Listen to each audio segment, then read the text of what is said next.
Vimos en primer lugar cómo se demostró el comportamiento dual de la luz. El comportamiento dual de la luz, recuerden que se demostró con dos experiencias.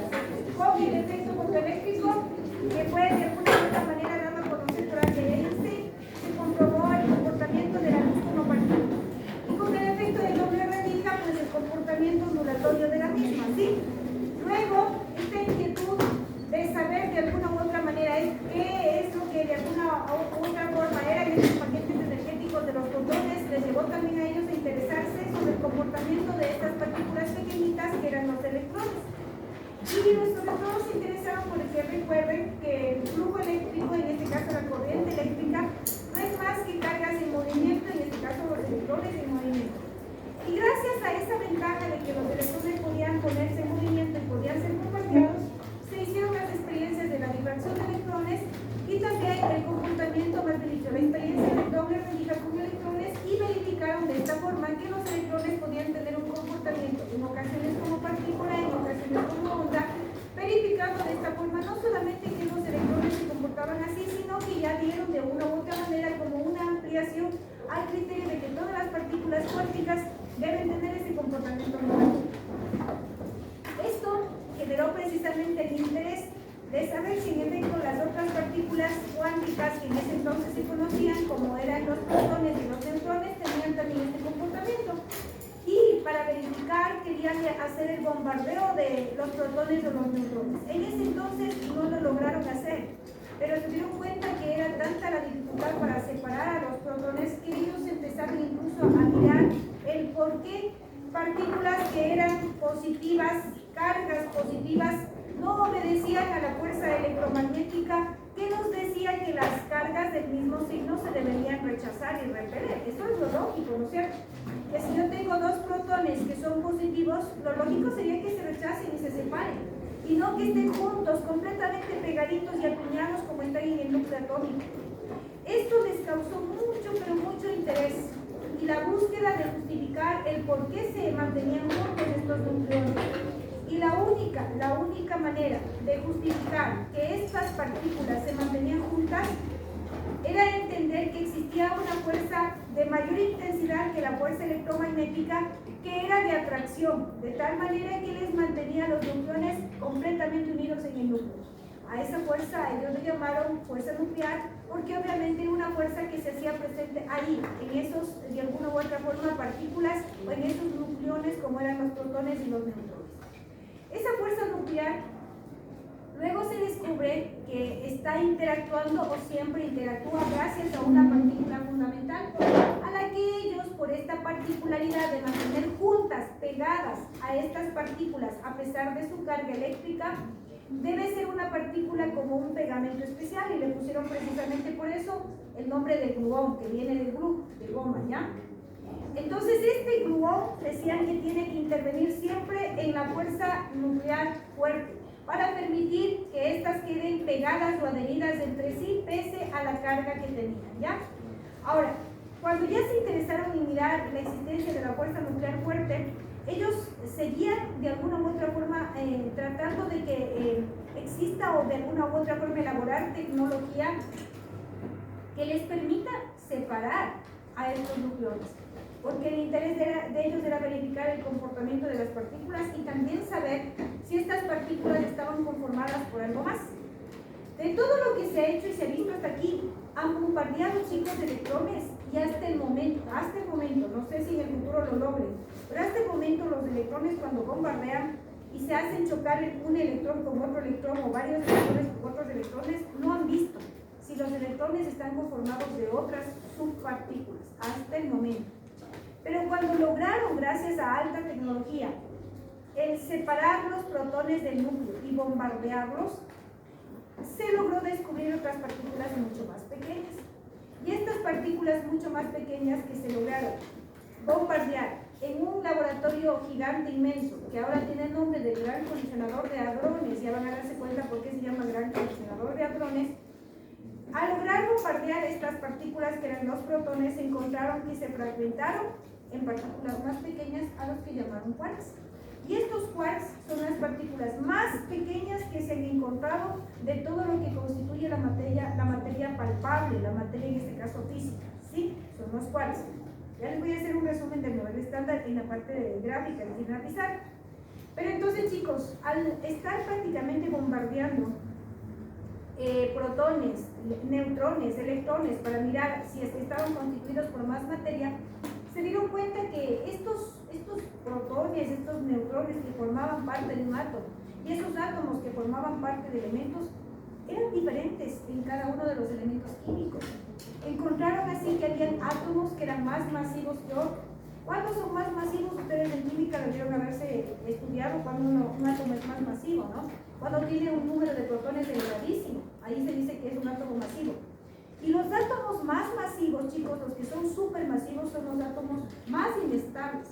Y precisamente esos átomos inestables, como por ejemplo el uranio, el titanio, etc., esos átomos se les llama inestables porque tienen la tendencia a desintegrarse. Y en la desintegración de estos átomos inestables, ellos descubrieron situaciones importantes. Descubrieron que allí, de lo que por ejemplo estos átomos estaban conformados con una cierta cantidad de protones y de neutrones, al desintegrarse, y significa desintegrarse, fisionarse, convertirse en unos átomos que sean más estables. Fisiona significa fraccionarse, dividirse, en este caso, separarse, ¿ya? Y al fisionarse, se produce el proceso de desintegración radiactiva, y al desintegrarse, o al hacerse este proceso de desintegración radiactiva, empezaron a observar que ciertos protones cambiaron de carga y se convirtieron de lo que eran en protones en un inicio, se convirtieron en electrones. ¿Por qué? Porque los protones, al cambiar de una u otra manera el signo de un quark, gracias a una partícula especial que eran los bosones W y Z, que tienen carga negativa y positiva, el bosón W, este bosón hacía que se convierta un quark con una carga positiva en un quark en una carga negativa, dando así la particularidad de que el protón se convierta o cambie en este caso de carga y a su vez dé origen a un electrón, y este electrón a su vez desprenda un neutrino. En fin, estas eran las partículas que surgían en un proceso de desintegración radiactiva. Y en este proceso de desintegración radiactiva se fijaron que intervenía una fuerza particular, y esa es la fuerza nuclear débil. Pues la fuerza nuclear débil, que tiene como partículas fundamentales los bosones W, el positivo y el negativo, y el bosón Z, tiene siempre intervención en los procesos de desintegración radiactiva.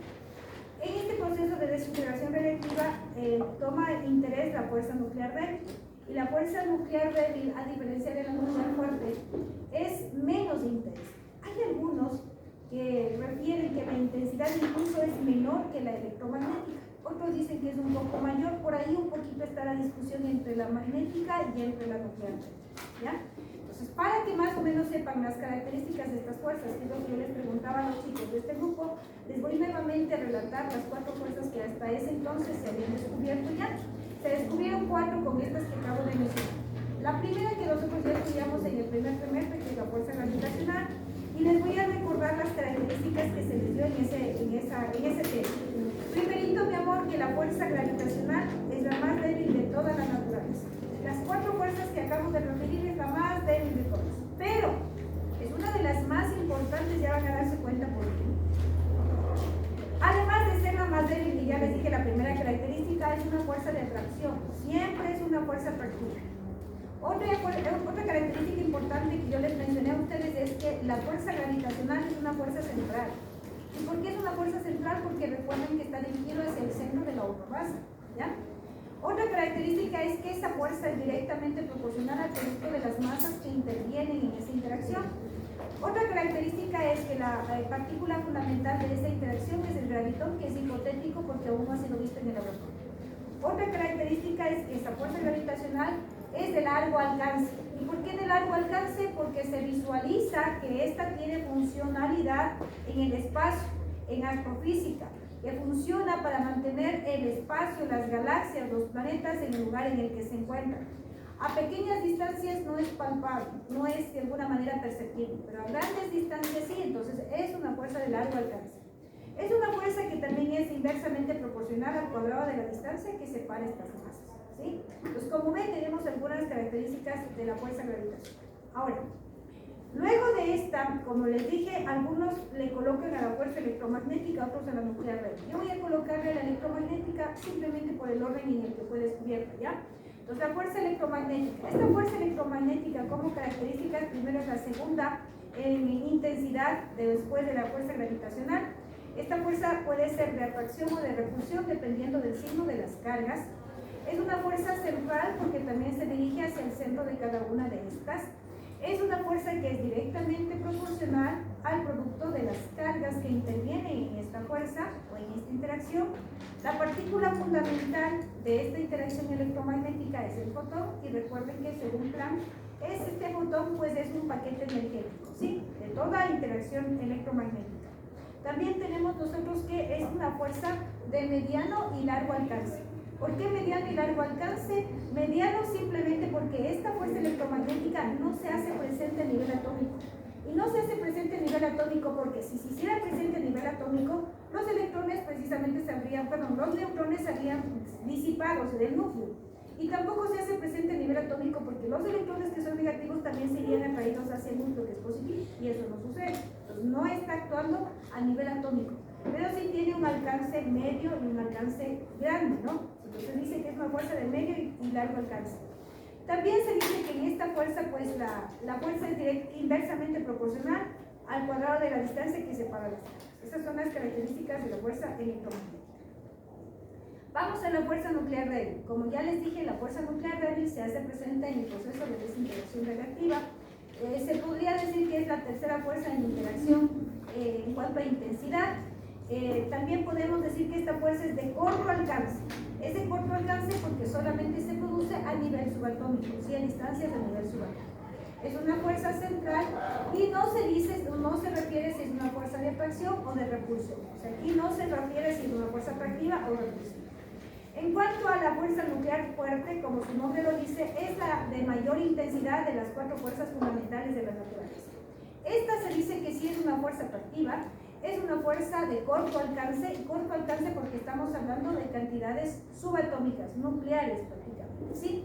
Se dice también que es una fuerza de atracción, se dice que es una fuerza central, como ya les dije, y en este caso se menciona que la fuerza nuclear débil, la fuerza nuclear fuerte tiene como partícula fundamental el gluón. Esas son las características de las cuatro fuerzas fundamentales de la naturaleza, ¿ya? Ahora, estas partículas fundamentales de la naturaleza se les conoce como bosones. Y estos bosones vienen a ser una de las familias que conforma el modelo estándar. Antes de continuar, ¿Inca faltó? Sí. ¿Solo ahí? Sí. Pues vamos ahora que ya arrancamos con el modelo estándar a irles en la pizarra resumiendo de qué está conformado el modelo estándar.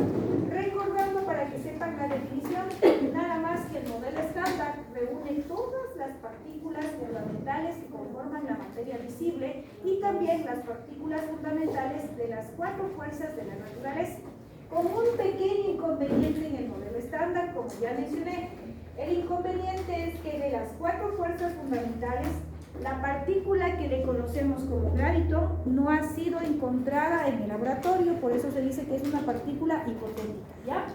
Vamos a ver cómo está conformado el modelo estándar. Si alguna partecita de lo que yo les explique no me hago entender, por favor me va preguntando, ¿ya? La primera o el primer grupo con el que está conformado el modelo estándar, tal como usted me escuchó, los bosones, ¿sí? Recordando que los bosones son las partículas fundamentales de estas cuatro fuerzas de la naturaleza. Vamos entonces en orden como les fuimos nominando a las fuerzas, ¿ya? Si hablamos de la más débil de todas, que es la fuerza gravitacional, ¿cuál sería el primer bosón que yo tengo que poner? Gravitón, recordando siempre que este es hipotético porque no se le ha encontrado en el laboratorio. Continuamos con la fuerza electromagnética. ¿Cuál colocaríamos? Muy bien, colocamos el fotón. Y mientras yo voy colocando a estas que son las partículas que forman el modelo estándar, los chicos del grupo que tenían que exponer, por favor, me van a dar características de toda esta familia de partículas que se llamaban bosones, ¿sí? Vamos con la siguiente, que en este caso sería la fuerza nuclear débil. ¿Cuál tocaría? Los bosones, ¿no es cierto? El bosón W positivo negativo y el bosón C, ¿verdad? Son dos bosones. ¿Qué más? Y luego viene la nuclear fuerte. Exactamente, tendríamos el globo. Ahora, aquí viene algo adicional.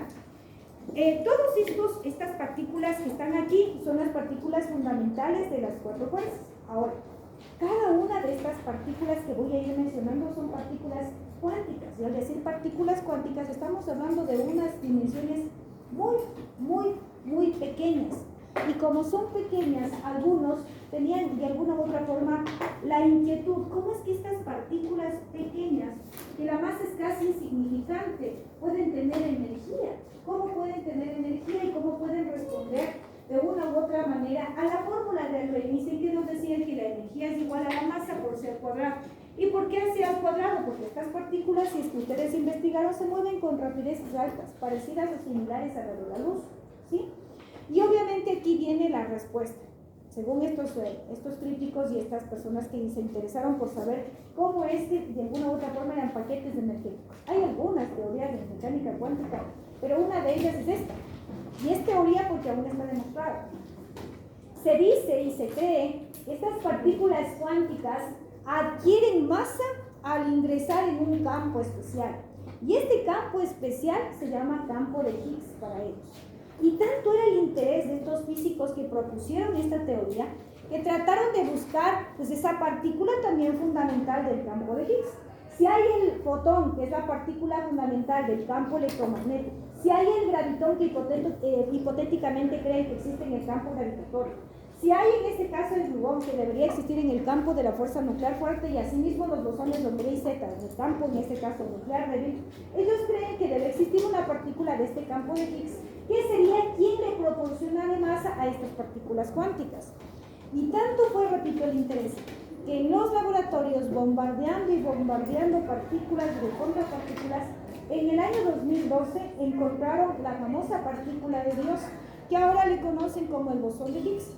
Pero algunos no le consideran dentro del modelo estándar, porque según dicen se lo ha visualizado 2 veces en el modelo.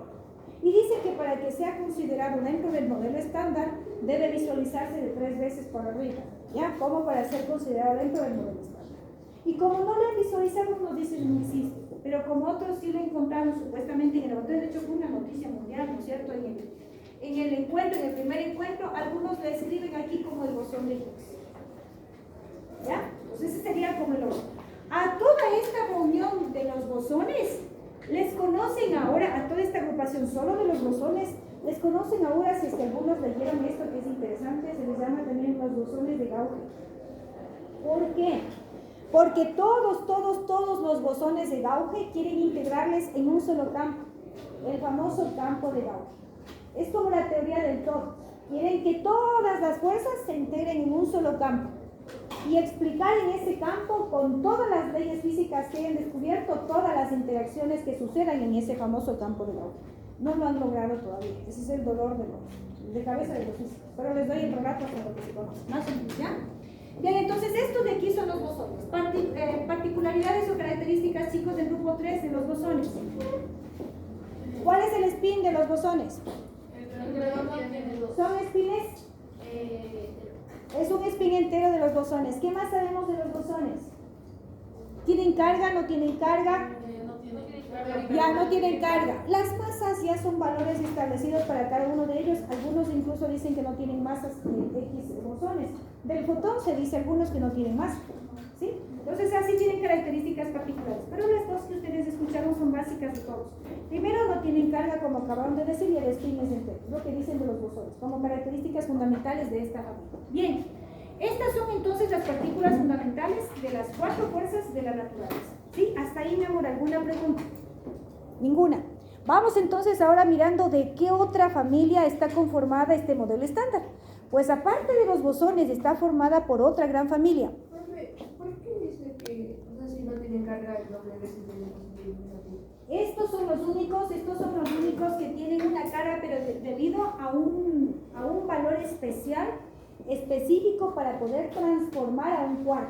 No es que de alguna u otra forma tenga carga, sino que tiene la característica de que a un quark positivo le convierte en quark negativo. Pues solamente para decir que tiene carga se dice, el bosón positivo le convierte o le da una carga, en este caso de más positividad, a un quark. ¿Ya? Y en cambio el bosón negativo le cambia el signo del quark. solamente es eso, como para decir W positivo, W negativo, porque le va a cambiar de carga a un quark. Nada más, ¿sí? Sí, más que carga, como te digo, tiene la característica de cambiarle el signo de la carga de un quark cuando hay este proceso de desintegración radiactiva. ¿Sí, mi amor? Vamos entonces a hablar, les decía, de una familia especial y grandota que hay aquí en el modelo estándar. Grupo número 3, ¿cuál era? Muy bien, la familia de los fermiones. Esta familia de fermiones, que es una familia grande, a su vez está formada de dos subfamilias. ¿Sí? Vamos con una que creo que es la más sencilla. Empecemos con una que es la más sencilla. Familia de estas partículas que ustedes me escucharon, que han sido bombardeadas y que hasta el momento no se encuentran fraccionadas en nada. Hasta el momento, los leptones. Entonces, una de estas características de esta familia, como acaban de ustedes escucharme, es que hasta el momento no se les ha encontrado que están constituidas de otras partículas más pequeñas. Hasta el momento, puede ser que en el futuro descubran algo más. Pero se dice que estas no están constituidas de otras subpartículas. Dentro de estas tenemos, empecemos con el que nosotros más conocemos, el electrón. ¿Quién descubrió el electrón?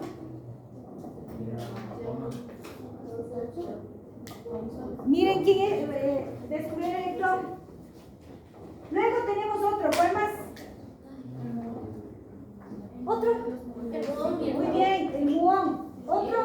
El tabón. Perfecto. Pero se dice que cada uno de estos leptones importantes siempre va acompañado ¿de qué? De su respectivo neutrino. Es decir, el electrón va acompañado del neutrino electrónico. El muón va acompañado del neutrino muónico. Y el tabón va acompañado del neutrino tauónico. ¿Ya? ¿Quién descubrió el electrón? Thomson. ¿Quién descubrió el muón y quién descubrió el tabón? Aunque el electrón es el más importante que usted recuerde porque son las partículas fundamentales que nosotros tenemos. Bien, ahora vamos con características, chicos, de los leptones. ¿Cuál es el nombre completo? ¿De quién?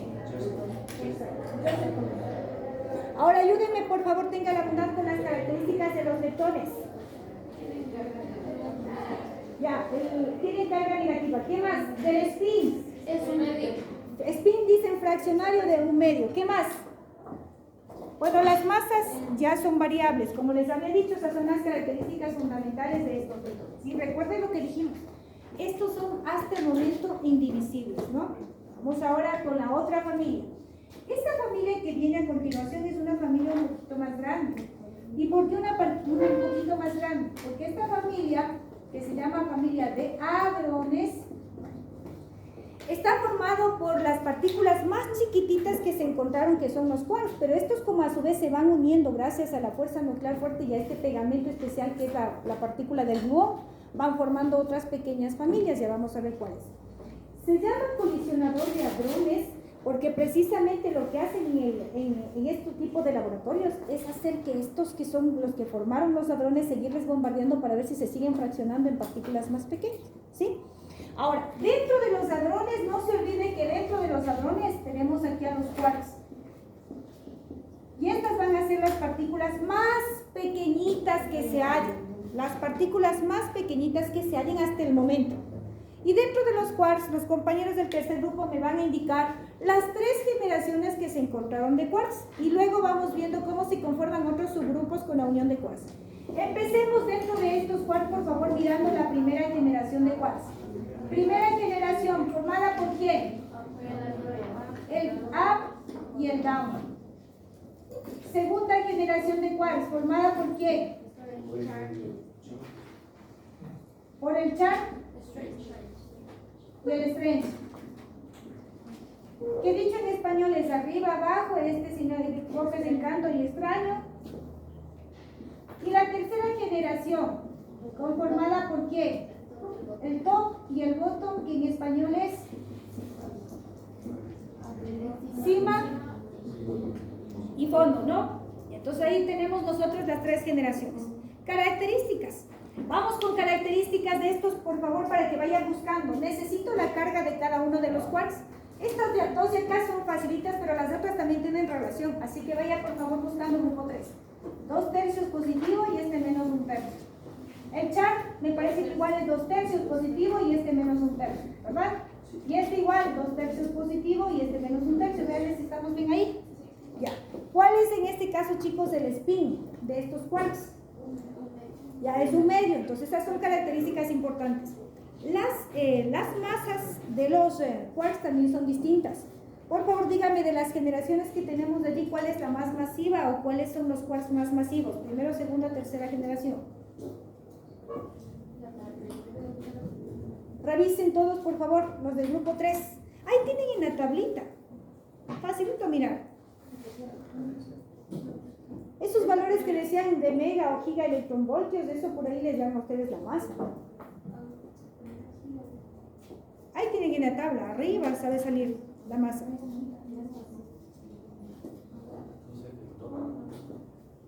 Revisen. Primera, segunda, tercera. ¿Encontraron en la tabla? ¿Quiénes tienen más? Así es, la tercera generación es la más masiva. Sí, la tercera generación es la más masiva. Vamos ahora sí, ya tenemos características de estos quarks. Aquí hablamos algo antes de empezar con la unión para que se vaya entendiendo. Verán, cuando empezaron a estudiar estas familias de quarks que se fueron encontrando como generaciones de quarks, vieron que cada uno de ellos tenían estas características que hemos más o menos relatado. Una, el spin, vimos las cargas y también, en este caso, las masas, sabiendo que la última eran las más masivas. Pero también se dieron cuenta que tenían unas características especiales y que en base a estas características especiales se lograba la unión de los quarks. Para explicar y darle un nombre a las características en ese momento que no se les ocurría, le dieron el nombre de características de sabor y características de color. Para que no se hagan lío, los sabores no son más que los nombres de los quarks. Ya, punto. Esos son los nombres de los quarks, les llaman sabores de ellos en la parte cuántica. ¿Y qué es esto de los colores? No es que existe quarks verdes, rojos, es una característica. No les sabían cómo poner el nombre a las características y le pusieron el color como una característica. Y encontraron que habían quarks de colores, en este caso de característica roja o característico rojo, un color verde y otro color azul. Y dice que cuando se unen tres quarks, tienen que obligatoriamente unirse los tres colores. Siempre. O sea, no puede unirse tres quarks, dos rojos y un verde. No. Si se unen tres quarks, tiene que unirse un quark rojo, un quark verde y un quark azul. Es decir, un quark con una característica verde, una característica roja y un azul. ¿Sí? Es decir, que si yo voy a unir, se me ocurre, un up tiene que ser un up rojo, con un charm tiene que ser un charm verde y un top, por ejemplo, un top azul. Se me ocurre, para que usted me entienda, ¿sí? Es decir, con características diferentes de color si se unen tres. Dicen que si se unen en cambio dos quarks, si yo tengo la unión aquí de dos quarks, tienen que unirse un color, se me ocurre el rojo, con el anticolor. Aquí surge el criterio de la partícula y la antipartícula. Una partícula es antipartícula de otra cuando tiene absolutamente todas las características idénticas menos una. ¿Cuál es la característica que es menos una en este caso para los quarks? La carga. Si yo tengo nosotros, aquí tenemos un quark con más 2/3, tiene que unirse con otro que sea menos 2/3 para que se estabilice y se neutralice, en pocas palabras, y no genere ninguna complicación. Pero ellos lo llaman aquí como rojo y antirrojo, ¿ya? Y obviamente si es que se siguen fusionando más quarks, tienen que obedecer o a este principio o al de acá. Y es por eso, ya vamos a ver qué tipo de familias hasta el momento se cree que existen de quarks y hasta el momento se cree que algunas se han visualizado. Digo algunas porque no todas se han visualizado. Hasta allí vamos a ver algunas posibilidades de unión de los quarks, ¿sí? En base a estas características de la cromodinámica cuántica, vamos a mirar unas familias de hadrones. Estas familias de hadrones son las siguientes. Entonces, en base a estos quarks, vamos aquí a mirar algunas familias de hadrones. Primera familia de hadrones. La primera familia de hadrones se le conoce con el nombre de mesones. El mesón no es más que la unión de dos quarks. Y como ya escuchamos cómo se van a unir, un quark más un antiquark. Un ejemplo o ejemplos de estos son el pión y el kaón. Son los ejemplos de los que se han encontrado, ¿sí? Vamos ahora a hablar de otra familia de hadrones. Otra familia de hadrones importantísima son los bariones. Los bariones son la unión de 3 quarks, ya sabemos cómo se pueden unir los quarks. Ejemplos importantes de estas, y en este sí me voy a dar un poquito más de detalle, porque hay dos importantes de los ejemplos. Tenemos primero el protón. Sí, pongamos directo el protón. Y acá al lado le voy a poner cómo se unen, ¿ya? Se van a unir dos quarks up y un down. ¿Y cómo me doy cuenta que está correcta la unión? Aparte de que si se unen 3, cada quark debe tener un color diferente. Recuerden que el quark up tiene una carga de 2 tercios y aquí menos 1 tercio. Si usted suma 2 tercios, 2 tercios y 1 tercio, nos queda de carga positiva 1, que es la carga del protón. Otro ejemplo de barión es el neutrón. ¿Qué es el neutrón? La unión de 3 quarks. ¿Qué quarks? El down, con otro down y con un up. ¿Cómo deben unirse? De 3 colores diferentes, que es la característica de la cromodinámica. Pero aquí recordemos que la carga es menos 1 tercio y 2 tercios. Sumamos y nos queda 0, que esa es la carga del neutrón. ¿Comprendido hasta ahí? Vamos entonces mirando que se unen 2 quarks, se forma el mesón. Se unen 3 quarks, se forman los bariones. Ejemplos los que están allí. Vamos con otra familia de hadrones. Otra familia de hadrones se llama la famosa familia de los tetraquark. De acuerdo a estos lineamientos de la posibilidad que se unan los quarks, lo lógico sería que tetra, que significa 4, sean 4 quarks. Pero ¿cómo se van a unir estos 4 quarks? Deberían unirse 2 quarks, exacto, más 2 antiquarks. Por eso algunos dicen que deberían ser la unión de 2 mesones. ¿Sí? Porque eso sería, ¿no? 2 mesones se unen y forman el tetraquark.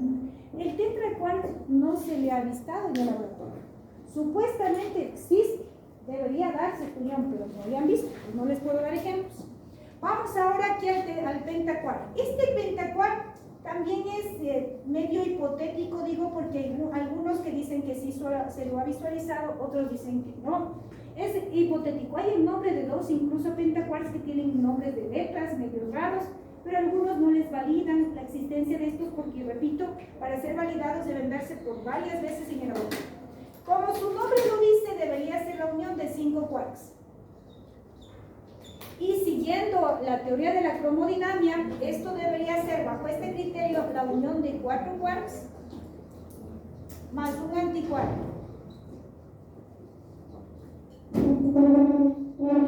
Dicho de una manera, se debería unir un mesón más un barión.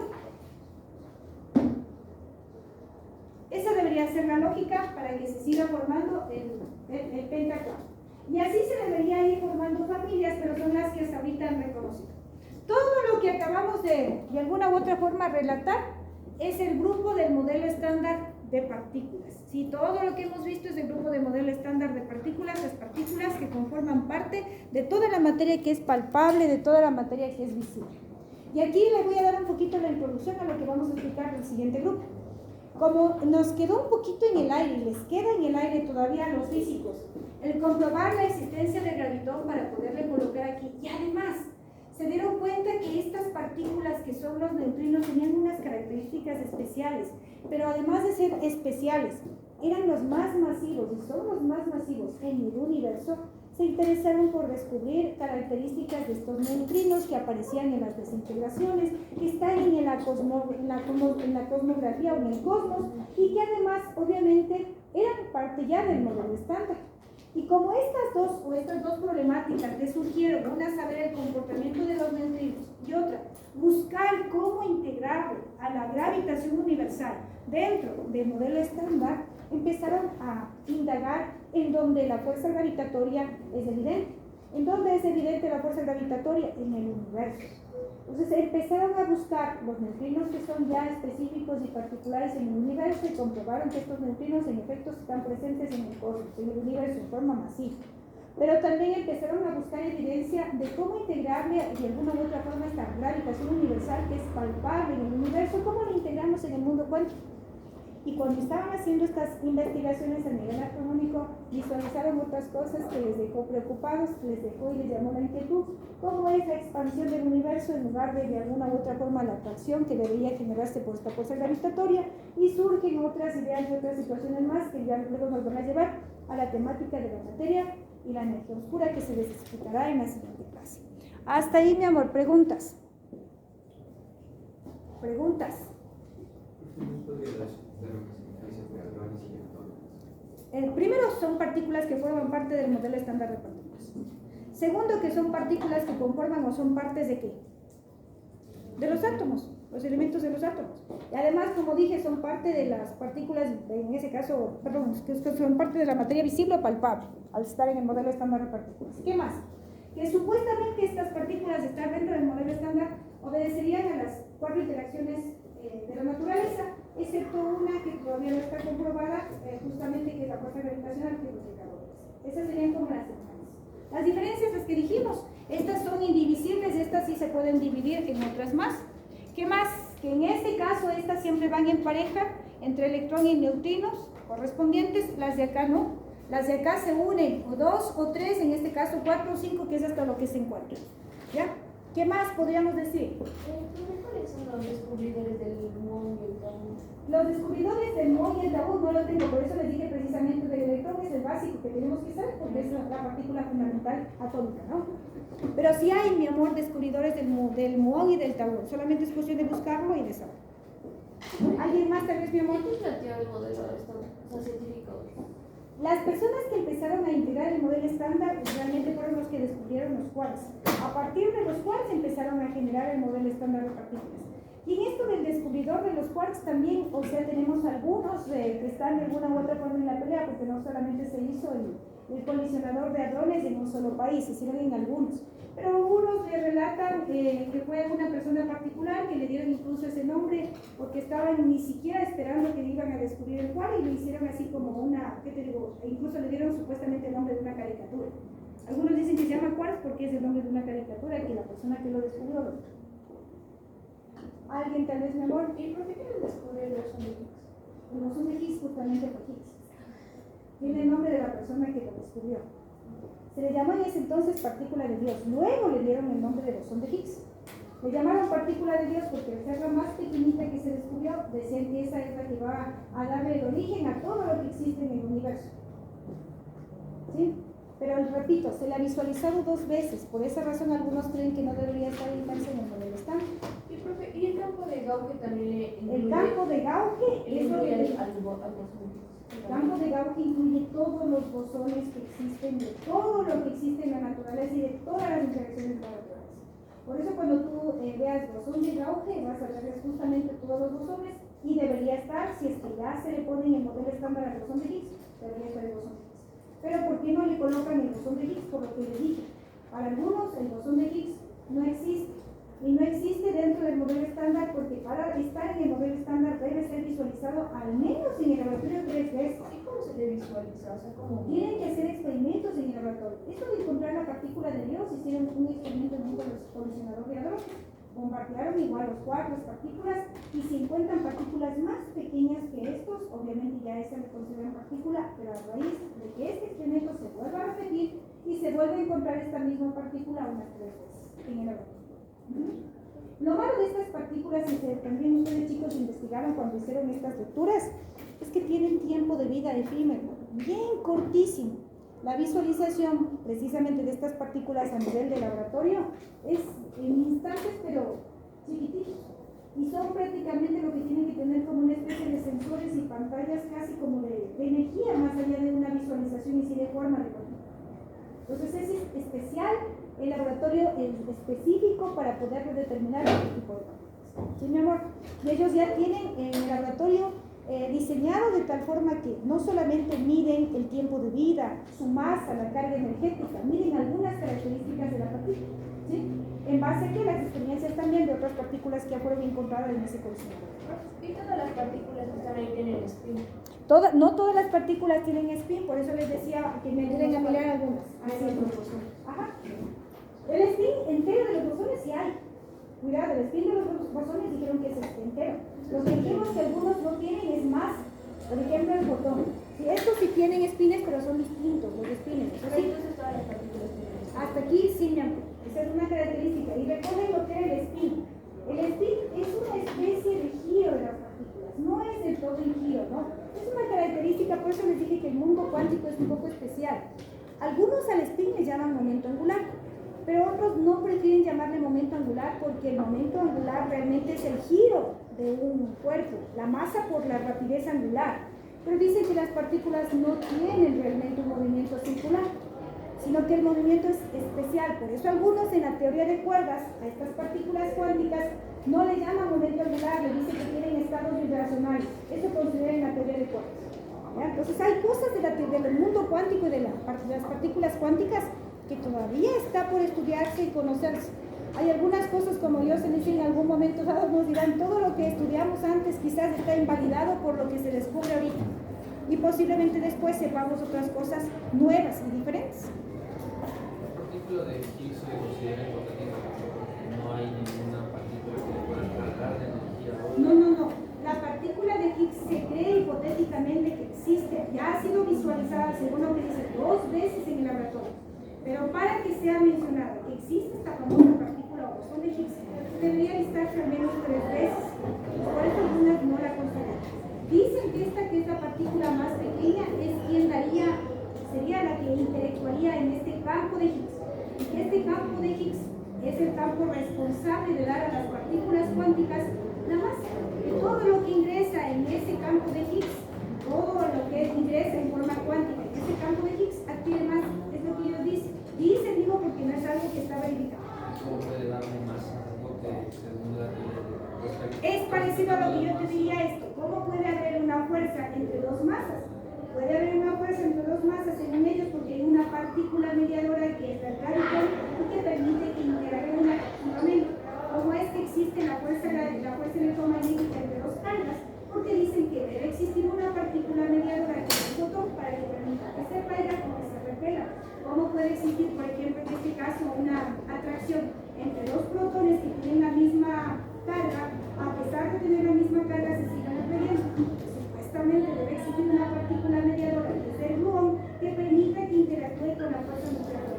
¿Sí me entiendes? Entonces, esta es la explicación de buscar el por qué existe esta partícula mediadora en cada una de las interacciones. Es un miembro. O sea, ¿qué nos diría como definición? ¿Como una definición?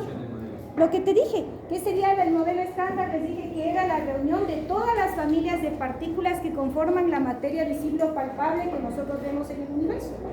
Solamente la materia visible y palpable. Porque ya luego viene el otro tema que nos toca hablar, que viene de la otra materia que existe, que tampoco es una situación que se ha evidenciado, pero solamente es algo hipotético también, ¿en base a qué? A observaciones astronómicas. ¿Cambio no? Profe, el campo de Gauge es hipotético, ¿verdad? Claro, el campo de Gauge es una teoría, y al decir teoría estamos diciendo que fue propuesto por alguien. ¿Pero por qué? Igual porque intentan unificar en un solo campo. Es la intención que tienen los físicos actuales. ¿Sí, mi vida? Pero no es como una ley o no sabemos que existe, porque todavía esto está en estudio, no es algo demostrado. ¿Entendido, mi amor? Es la intención nada más.